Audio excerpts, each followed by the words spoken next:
कुछ ऐसे भावुक जन हैं कि वो कहते हैं, आप कहते हो करोड़वें अंश में दुर्गा जी हैं श्री राधा रानी के। हम नहीं कह रहे। पद्म पुराण पाताल खंड अध्याय 81। जब तत्व की चर्चा होगी तो एक है, जो श्री कृष्ण है वही काली है, जो काली है वही श्री कृष्ण है। मुझे समझने में इतना भी भेद नहीं। जिधर देखो उधर वही परम तत्व है, इसलिए कोई छोटा नहीं। जहां तुम जो हो, देवी उपासक के लिए सर्वोपरि देवी, सब उनके नीचे। शंकर उपासक के लिए शंकर जी सबसे, उनके सब नीचे। कृष्ण उपासक के लिए कृष्ण सर्वश्रेष्ठ, राम उपासक के लिए राम। हमें कोई संशय नहीं, क्योंकि वही तत्व बैठा हुआ है। तो हनुमान जी बन के शंकर जी ही चरण पकड़े राम जी के, और राम जी सेवक बन करके रामेश्वर की स्थापना करते। पर जब लीला में आएगा तो एक स्वामी बनेगा, एक सेवक बनेगा, विविध प्रकार की लीलाएं होंगी। अपने उपास्य देव अपने लिए सर्वोपरि हैं, उनके समान कोई नहीं। तर्क की जरूरत नहीं, मान्यता की जरूरत है। ये सबको मानना चाहिए, एक ही तत्व है, उसमें कोई अंतर नहीं। तो लीला रसास्वादन पाने के लिए चरणों में जाकर के अपने अपने गुरुजनों की आराधना करो, खूब नाम जप करो।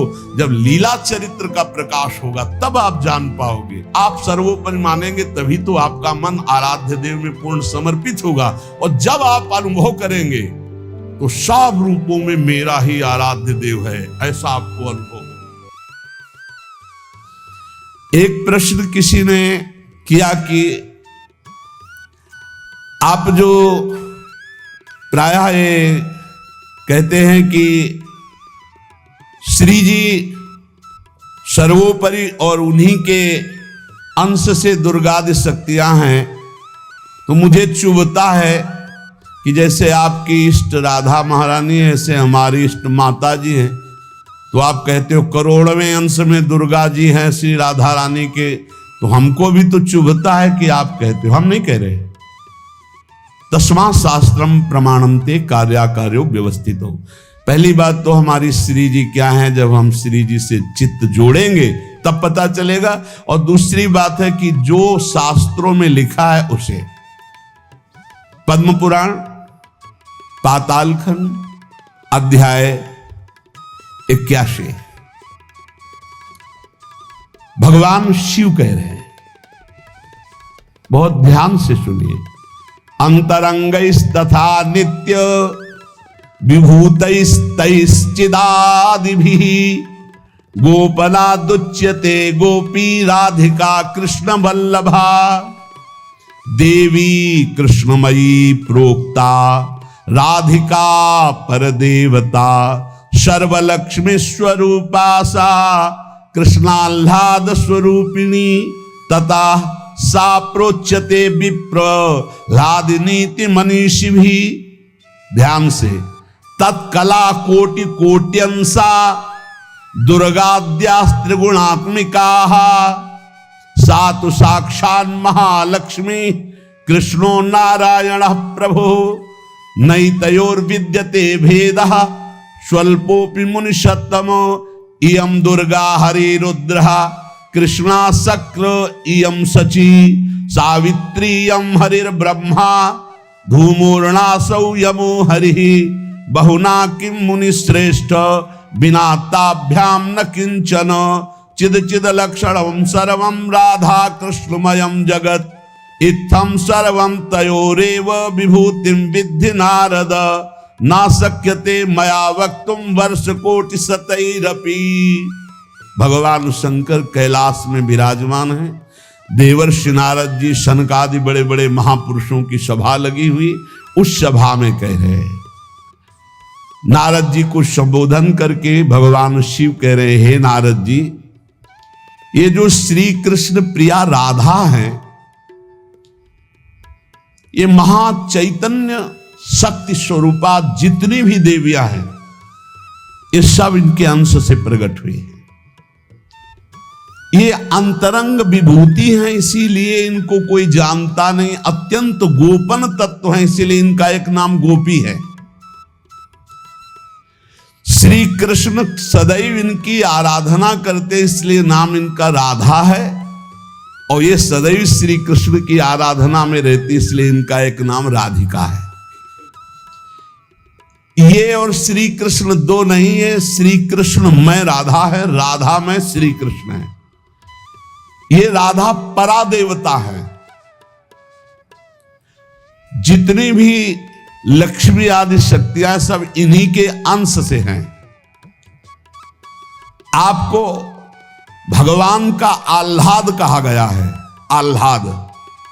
और जब मूर्तिमान ये हुई तो राधा कही गई, किशोरी जी कही गई। और तत्कला कोटि कोट्यंसा, भगवान शिव बोल रहे हैं, तत्कला कोटि कोट्यंसा दुर्गाद्य त्रिगुणात्मिका।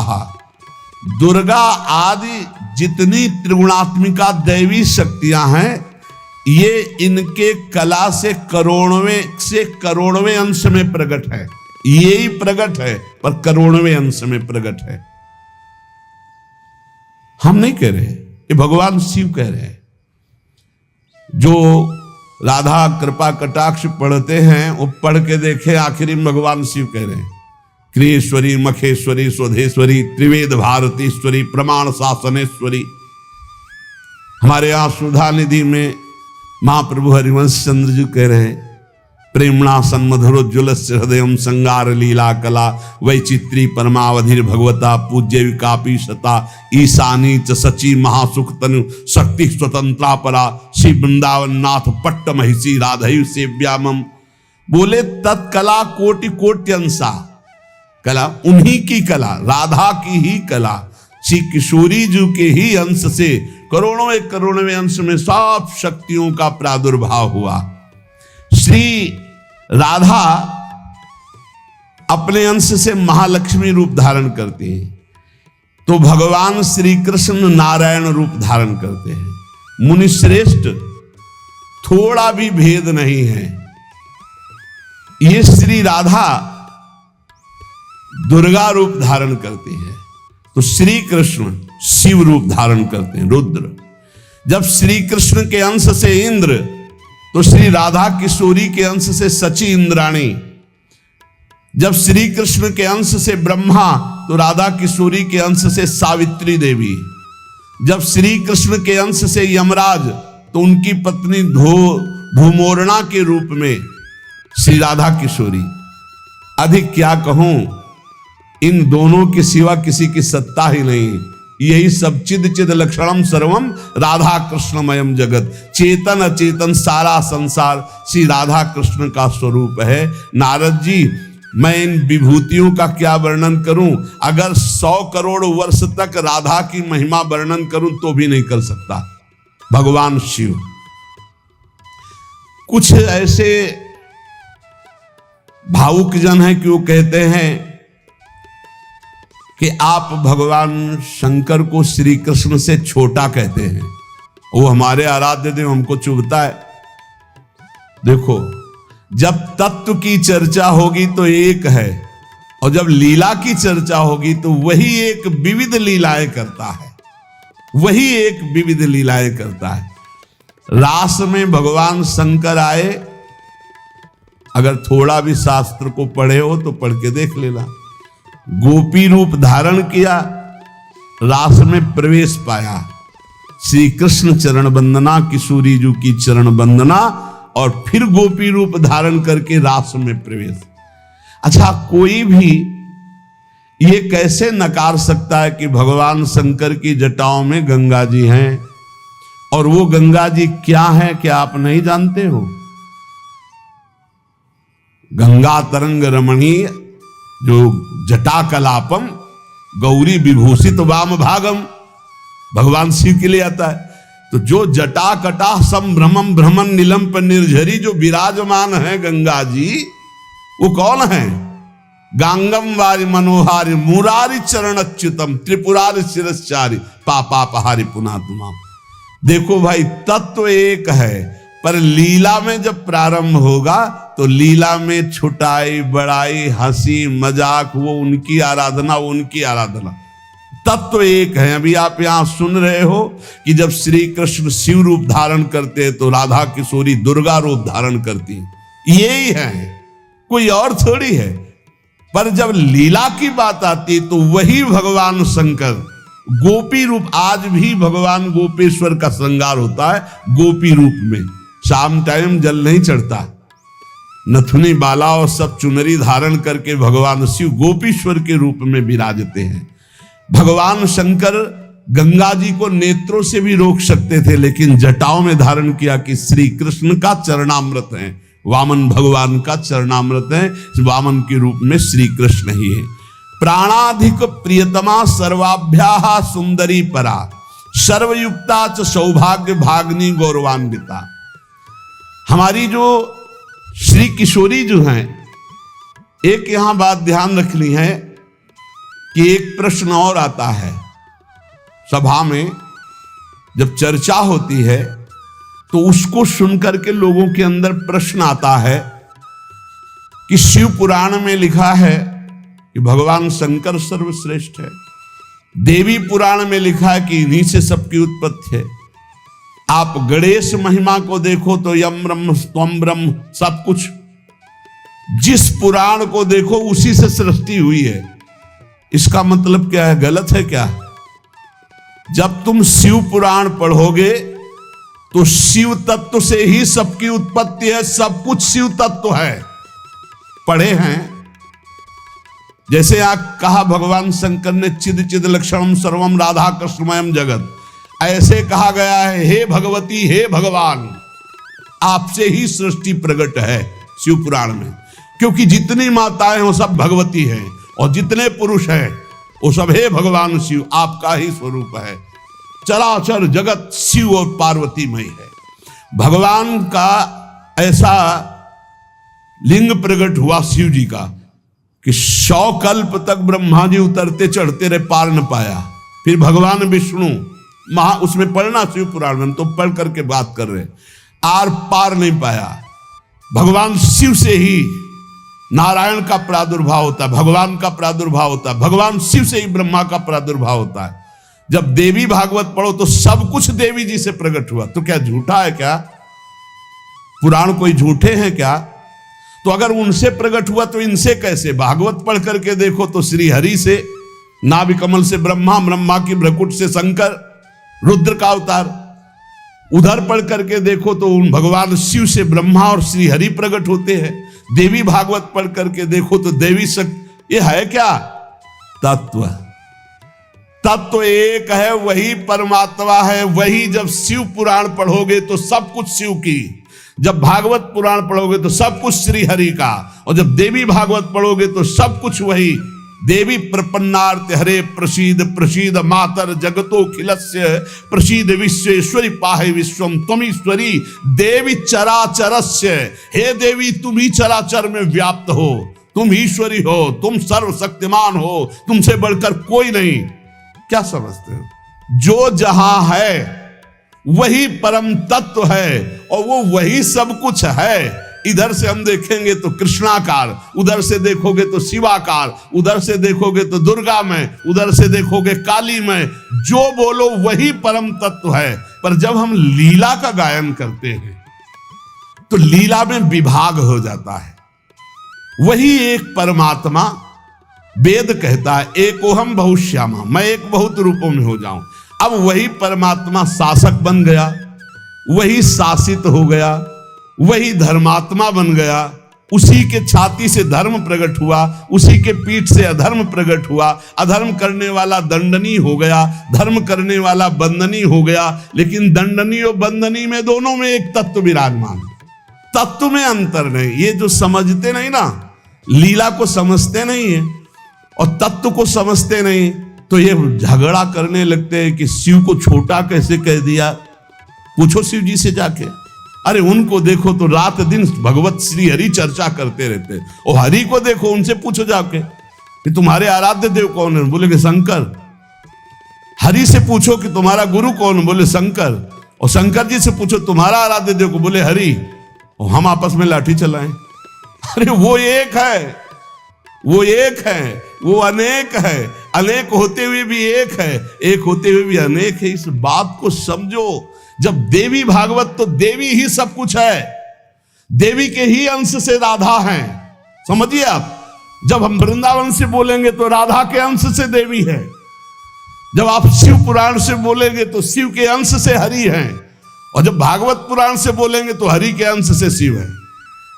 आप इस बात को समझिए, जब लीला का बात, लीला प्रसंग आएगी तो उसमें भेद हो जाते हैं। जैसे ब्रह्म ऋषियों ने विचार किया कि इन तीन महान भगवत स्वरूपों में कौन सबसे बड़ा है। क्या उन ब्रह्म ऋषियों को पता नहीं कि हरि ही ब्रह्मा है, ब्रह्मा हरि ही शिव है, शिव ब्रह्मा और हरि में किंचित मात्र भेद नहीं। स्वयं भगवान बोले मैं ही हर हूं, मैं ही विधि हूं, मैं ही हरि रूप हूं। जगह जगह वर्णन है। लेकिन जब भृगु जी परीक्षा के लिए गए तो ब्रह्मा जी के सामने जाके ऐसे खड़े हो गए।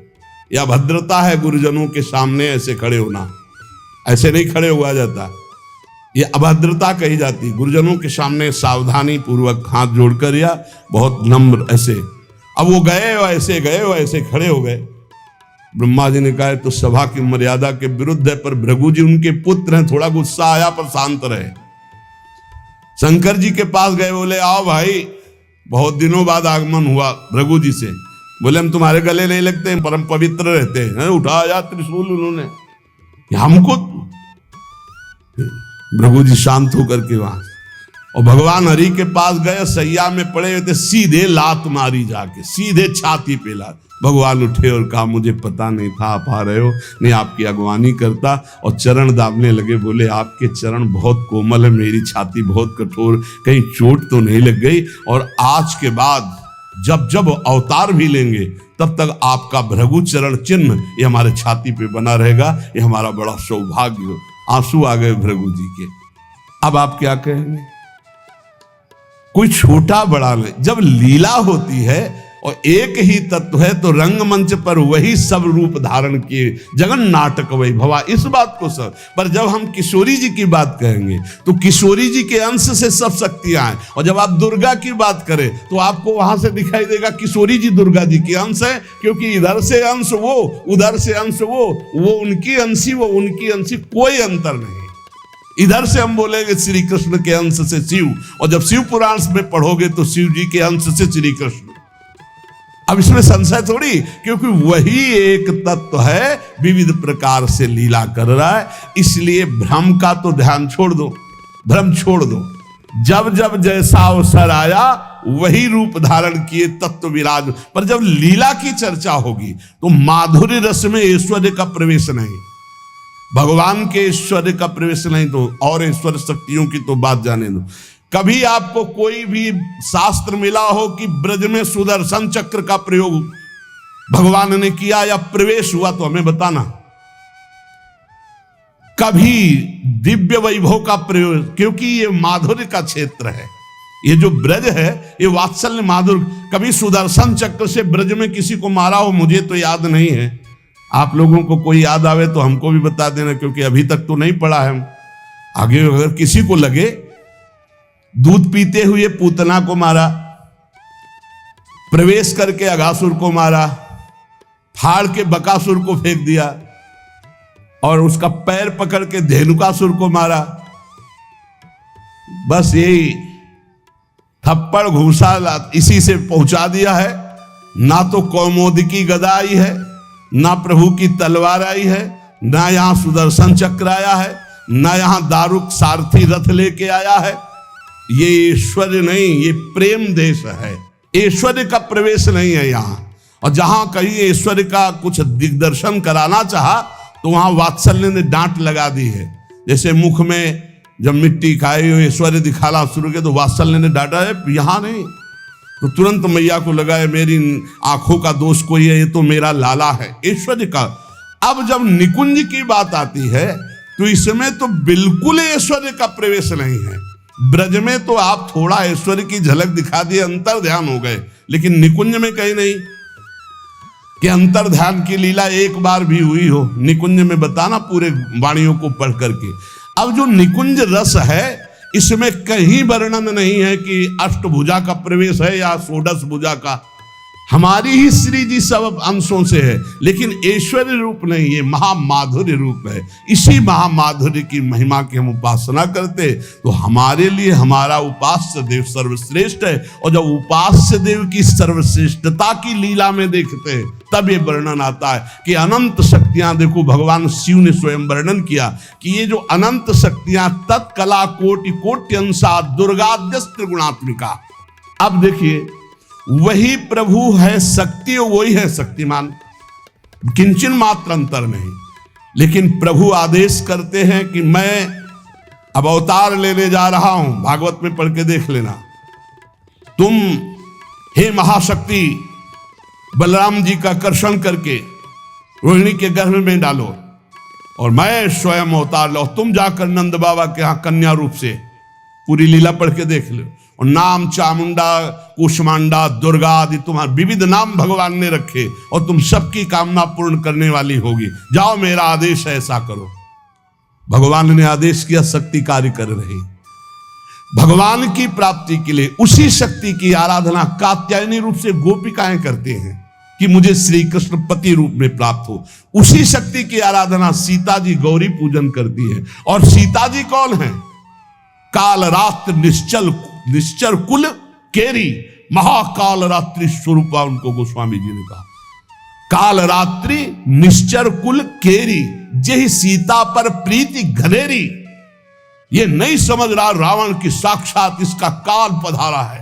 ये काल रात्रि महाशक्ति स्वरूप चाट जाएंगे, कुछ नहीं बचेगा लंका में।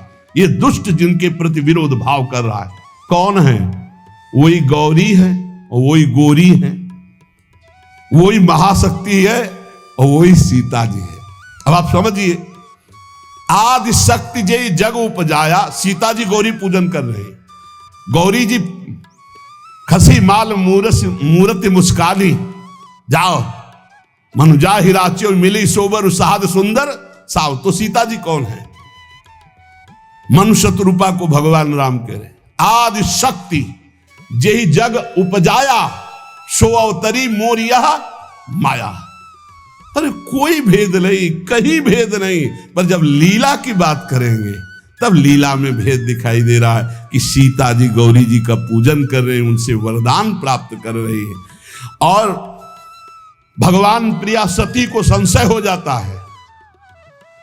लीला भेद देखो कि ये राम जी कैसे सच्चिदानंद में, जब हे खग हे मृग हे मधुकर श्रेणी, पूरा प्रसंग पढ़ करके देखो आप।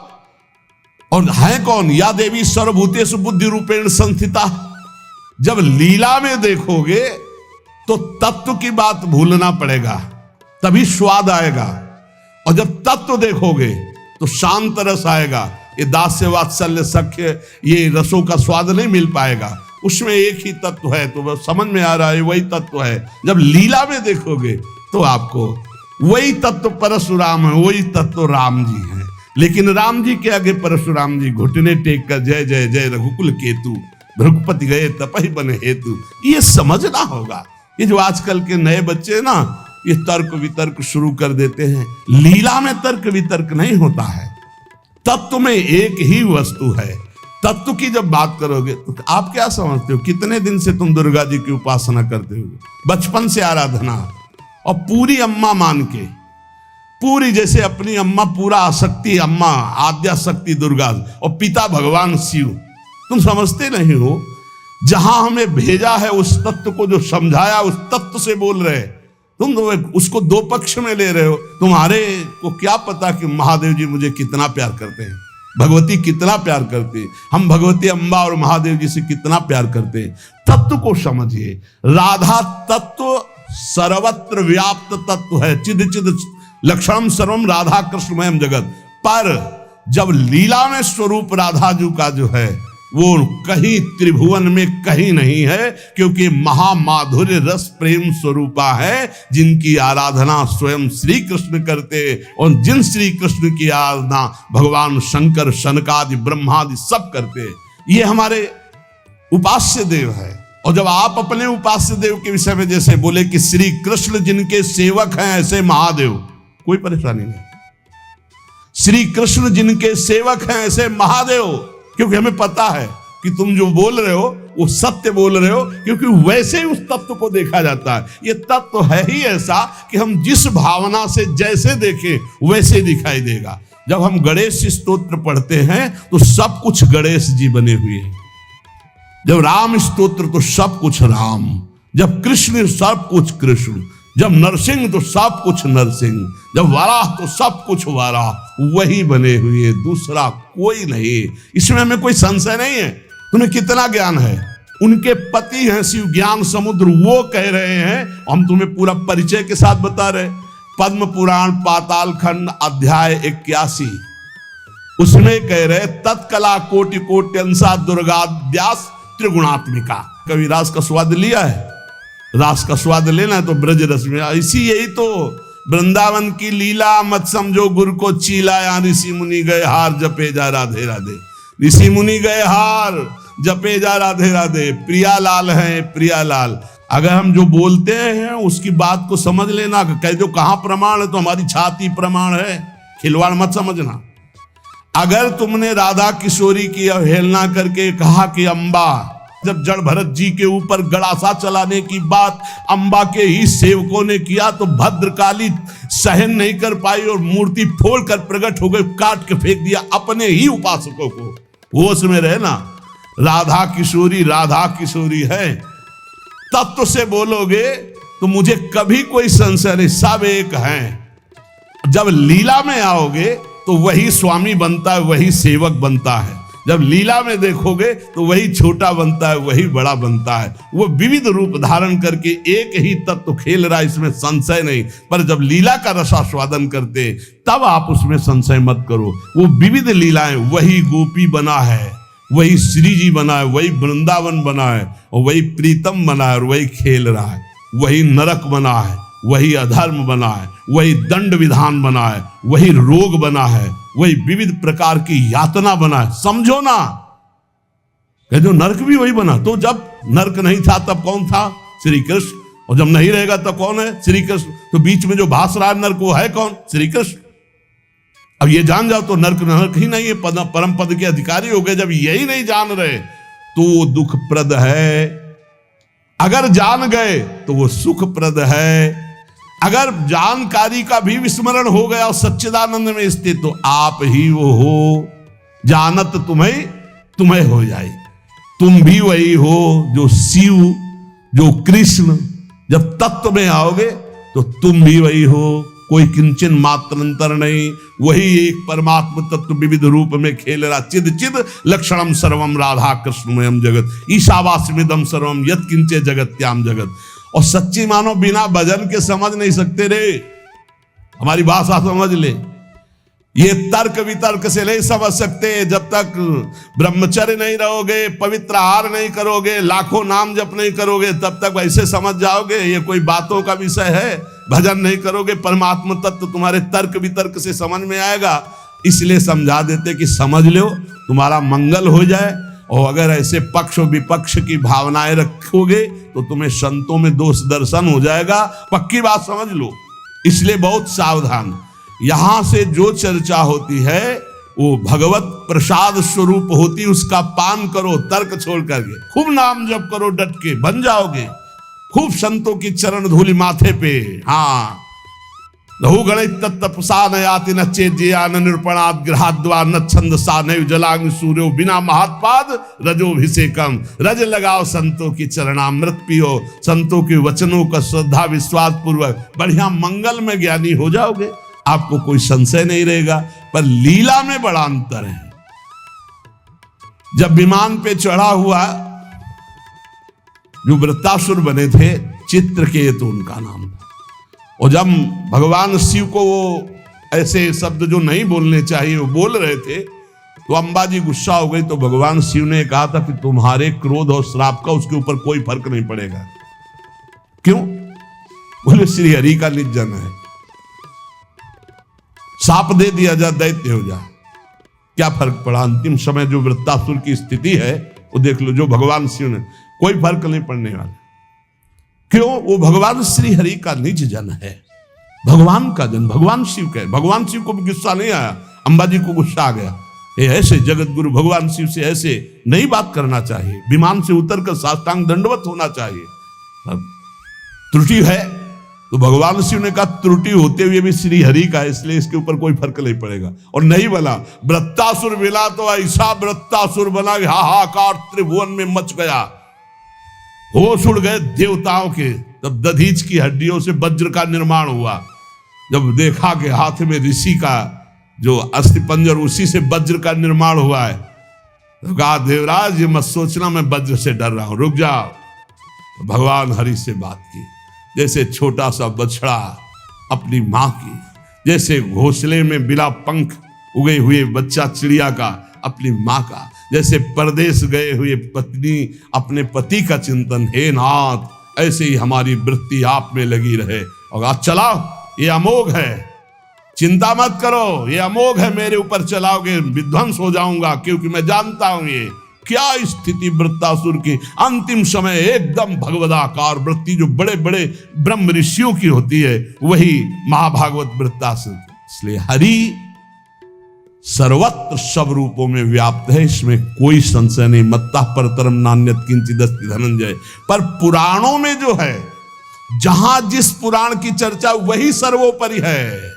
अगर देवी भागवत तो सर्वोपरि, उसी से सबका प्रादुर्भाव, शिव पुराण तो सर्वोपरि, उसी से सबका प्रादुर्भाव, गणेश तो उसी से सबका प्रादुर्भाव, आदि गणेश जिसकी पूजा ब्याह में माता पार्वती और भगवान शंकर भी करते हैं। जिधर देखो उधर वही परम तत्व है, इसलिए कोई छोटा नहीं। पर जब लीला में आएगा तो एक स्वामी बनेगा, एक सेवक बनेगा, विविध प्रकार की लीलाएं होंगी। लीला में प्रश्न नहीं, तत्व में अगर प्रश्न उठाओ तो एक ही तत्व है, उसमें कोई अंतर नहीं। पर जब लीला होती है, जैसे अब शिष्य की लीला, गुरु की लीला, अपराधी की लीला, जीवन मुक्त की लीला, लेकिन तत्व एक ही है, तत्व में अंतर नहीं है। अब तत्व का भाव अंदर जब जागृत हो जाएगा तो जानत तुम्हें हो जाए, वो वही बन जाएगा, उसमें कोई अंतर नहीं। पर लीला में अंतर जीवन भर बना रहेगा। तत्वबोध होने के बाद ऐसा थोड़ी कि गुरु के समान जाकर आसन में बैठ जाए। चाहे जितना बड़ा तत्व ज्ञानी हो, जब गुरु बैठे होंगे तो सर झुका के उनके चरणों में बैठेगा। तत्वबोध हो चुका, जानत तुम्हें हो जाए, वो भगवान स्वरूप हो चुका है, लेकिन गुरु है इसलिए नीचे बैठेगा। इसलिए कभी कोई भगवत चरित्रों पर संशय ना करे। कोई छोटा बड़ा नहीं है, पर जब खेल खेलने में उतरते हैं तो वही तत्व छोटा बनता है, वही बड़ा बनता है, वही स्वामी बनता है, वही सेवक बनता है। विविध प्रकार से वो जगन नाटक वैभवा अपने जगत में नाटक का स्वरूप करके वो वैभव प्रकाशित कर रहा है। ये खेल जान जाओ, या रहस्य रघुनाथ कर बेग न जाने कोई, जो जाने रघुपति कृपा तो सपने मोह न होए। ये जो अज्ञान की बातें करते हैं, इनके अंदर भजन नहीं, इसलिए जान नहीं पाते। प्रवचन धंधा नहीं, प्रवचन है ये, जो तुम्हारे हर दुर्गुण दुराचार का नाश करके तुम्हें सतमार्ग में स्थापित कर देगा। ये वो नहीं है, ये कोई धंधा नहीं, ये केवल भगवत प्राप्ति के लिए। और यहां जितनी चर्चा होती है वो सब उसी एक तत्व की होती है, और उसी एक तत्व में कोई स्वामी है, कोई सेवक है, कोई महान है, कोई छोटा है, बस तत्व में अंतर नहीं। आपने लाखों बार सत्संग में सुना होगा कि तत्व एक ही है, इसमें कभी संशय नहीं है। हाँ, जब उसकी लीला चलती तो लीला में भेद है, और लीला रसास्वादन में भेद है, और रस की भाव गरिमा में भेद है। जैसे कोई सखा है तो कोई दास है, कोई गोपी है तो कोई सहचरी है, और अलग अलग भावों से उसी परमात्मा तत्व का रसास्वादन हो रहा है। अंतर की, इसलिए सब संशय छोड़कर एकमात्र भगवद आश्रित जहां तुम जो हो। गणेश उपासक के लिए सर्वोपरि गणेश, सब उनके नीचे। देवी उपासक के लिए सर्वोपरि देवी, सब उनके नीचे। शंकर उपासक के लिए शंकर जी सर्वश्रेष्ठ, उनके सामने। कृष्ण उपासक के लिए कृष्ण सर्वश्रेष्ठ, राम उपासक के लिए राम। हमें कोई संशय नहीं, क्योंकि वही तत्व बैठा हुआ है। पर जब लीला में देखो तो हनुमान जी बन के शंकर जी ही चरण पकड़े राम जी के, और राम जी सेवक बन करके रामेश्वर की स्थापना करते। लीला में तुम कहां काट सकते हो? लीला में तर्क वितर्क नहीं, एक ही तत्व है, उसमें कोई अंतर नहीं। इसलिए बहुत सावधानी पूर्वक संतों के वचनों को सुना जाए और अपने चित्त में धारण करके भगवदानंद की प्राप्ति की जाए, जिसके लिए हमको अवसर मिला है। कहीं हम इधर उधर दोष दर्शन करके अपने परमार्थ से भ्रष्ट ना हो जाए, इसे ध्यान से सुन लो। जो जिनकी उपासना कर रहा है उसके लिए वो सर्वोपरि है, सर्वोपरि इसलिए कि वही सर्वोपरि तत्व है, दूसरा कोई नहीं है। पर जो जहां उपासना कर रहा है उसके लिए ये गर्व होना चाहिए कि हमारे उपास्य देव सर्वोपरि हैं। तर्क की जरूरत नहीं, मान्यता की जरूरत है। आप सर्वोपरि मानेंगे तभी तो आपका मन आराध्य देव में पूर्ण समर्पित होगा। और जब आप अनुभव करेंगे तो सब रूपों में मेरा ही आराध्य देव है, ऐसा आपको अनुभव होगा। और यही अनुभव होना परम सत्य अनुभव होना है। इसलिए खूब नाम जप करो, अच्छे आचरण करो, तर्क वितर्क मत करो। लीला अलग क्षेत्र है, तत्व ज्ञान अलग क्षेत्र है। तत्व का बोध होना और लीला में प्रवेश होना, दोनों में बहुत अंतर है। जब लीला की बात आएगी तो तत्व अंतर ध्यान हो जाता है, नहीं तो कैसे ध्यान है? मेरे प्रभु, इस समय मेरे प्रभु को शयन कराना है, मेरे प्रभु को भोग लगाना है, इस समय मेरे प्रभु को मंगलारती, इस समय मेरे प्रभु को जल पिलाना है, इस समय मेरे प्रभु को इत्र लगाना है। ये हम तत्व से थोड़ी देख रहे, हम भाव से देख रहे। भावोत्सवेन भजताम रस कामधेनु। और जब हम भाव से देखते हैं तब हमको ये दिखाई देता है कि हमारी श्री जी के समान केवल श्री जी है, दूसरा कोई नहीं है। क्योंकि दूसरा कोई है ही नहीं। मेरे तो गिरधर गोपाल, दूसरो न कोई। ये हमको देखना, मीरा जी से लड़ना थोड़ी है। कहेंगे करो पूजा भाई, हमको परेशान कब कर रहे हैं? हम तो कह रहे मेरे तो गिरधर गोपाल, दूसरो न कोई। उनकी नंद कह रही थी ये हमारी कुल देवी पूजा को, बोले करो ना। बोले नहीं तुमको करना पड़े। बोले हम तो नहीं करेंगे, हमारे तो गिरधर गोपाल, दूसरो न कोई। जाके सिर मोर मुकुट मेरो पति सोई। उनका नहीं करना चाहिए। बोले क्यों करना चाहिए? बोले सुहागवती होती तो विधवा थी। बोले तुमने कुल पूजन नहीं किया क्या? तुम क्यों वैधव्य को प्राप्त हो? बस यही जगह से शुरू हो गया था उसका द्वेष भाव, बहुत प्रचंड द्वेष। तो सच्ची मान लो, हमारी प्रार्थना मान लो, झगड़ा झंझट की भावनाओं का त्याग करके एक ही परम तत्व है। जब लीला में उतरता है तो आप पढ़ के देख लो भागवत में। भरत जी जो जड़ भरत जी के रूप में है, देवी उपासक उनको ले गए और बलि देना चाहते थे। तो जे ही सर झुकाया तो अंबा जी के हृदय में आग लग गई। ऐसे परम निर्मल पुत्र का वध मां सह सकती है? हार करके मूर्ति प्रकट हो गई, काट के फेंक दिए। भागवत में पढ़ के देख लो भाई। वही परम तत्व है जो श्री कृष्ण है, वही काली है जो काली है, वही श्री कृष्ण है। मुझे समझने में इतना भी भेद नहीं, लीला में बड़ा भेद है। लीला में जब आते हैं तो अलग अलग रसास्वादन हो जाता है। तो लीला रसास्वादन पाने के लिए चरणों में जाकर के अपने अपने गुरुजनों की आराधना करो, खूब नाम जप करो। जब लीला चरित्र का प्रकाश होगा तब आप जान पाओगे। और श्री किशोरी किशोर जी का ये अद्भुत विलास, जो भगवान ब्रह्मा सनकादि शिवादि जिसका जस गाते हैं और याचना करते हैं, जो रज शिव सनकादि की याचत। अब कैसे रसमयी ग्रंथों में प्रवेश नहीं तो बाहरी लोग नहीं समझते, पर हम अपने सत्संगी जनों से कहते हैं अपनी उपासना में अपने आराध्य देव के समान कोई नहीं है। ये सबको मानना चाहिए। जब तक मानोगे नहीं, निंदा किसी की नहीं कर ली, पर अपने उपास्य देव अपने लिए सर्वोपरि हैं, उनके समान कोई नहीं। जब ऐसा मानोगे तभी आप प्रेम रस को प्राप्त होगे। शेष चर्चा आगे। श्री राधा वल्लभ लाल की।